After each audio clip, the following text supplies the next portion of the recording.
सोध्यो किन गयो घरमा अन्तिम इच्छा किन सोध्यो किन गयो घरमा दादागिरी देखाइहाल्ने बर्दिलाको भरमा घर घेरेर बस्नु पर्ने बेडमा गयो किन घर घेरेर बस्नु पर्ने बेडमा गयो किन त्यसैमाथि हातमा उसको पक्राउ पुर्जी थिएन घरमा पुगी पक्राउ पुर्जी लेख्ने कानुन कहाँ छ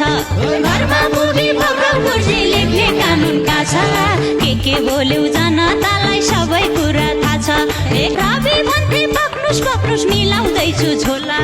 रवि भन्थे पक्नुस मिलाउँदैछु झोला उसले भन्थ्यो तर झर्क्या कस्तो शब्द होला एक निर्देशले गर्दाखेरि सबै परे पिरमा एक निर्देशले गर्दाखेरि सबै परे पिरमा